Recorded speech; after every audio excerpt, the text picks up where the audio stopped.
যে আমাদের আজকে আমাদের নারায়ণগঞ্জ জেলার জিবি টিম নারায়ণগঞ্জ 3 আসনে ছেলে খায়রুল ইসলাম সুজয়কে তার নিজ বাসভবন বসুন্ধরা এলাকা থেকে জিজ্ঞাসাবাদের জন্য নিয়ে আসে। তার বিরুদ্ধে কিছু অভিযোগ আছে আমাদের কাছে, সেই অভিযোগগুলো আমরা ভেরিফাই করার জন্য জিজ্ঞাসাবাদের জন্য আমরা নিয়ে এসেছিলাম। তো এই তাকে আরও অধিকতর জিজ্ঞাসাবাদের জন্য ডিএমপি ডিবি কার্যালয়ে এখন নেওয়া হবে। ডিএমপি ডিবি থেকে কর্মকর্তা এখানে আমাদের অফিসে চলে আসছে, তারা তাকে সেখানে নিয়ে যাবে। হচ্ছে যে অনেকগুলো অভিযোগ আছে আমাদের কাছে, আমরা এখন তদন্তের স্বার্থে আমরা এখন পাস করছি না। যে অভিযোগগুলো আমরা তার কাছ থেকে তথ্য নিয়েছি, আমরা এগুলো ভেরিফাই করতেছি এবং আমাদের কাছ থেকে যে তথ্যগুলো পেয়েছি তার কাছ থেকে সেগুলো আরও জাস্টিফাই করা হচ্ছে এবং আমাদের ডিএমপি ডিবি কার্ডে নেওয়া হবে। এই তথ্যগুলো ভিত্তিতে আরও অধিকতর তদন্ত তথ্য পাওয়া যায় কিনা সেই কারণে নেওয়া হচ্ছে।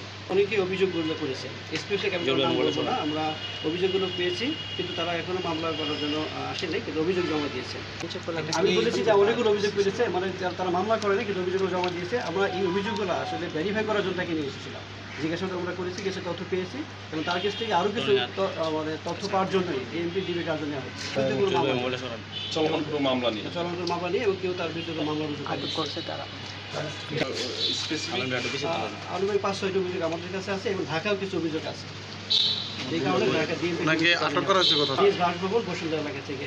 কখন আজকে বিকেল আনুমানিক 4:30টার দিকে। 4:30টার দিকে আটক করা হয়েছে। এখানে আনা হয়েছে কয়টা?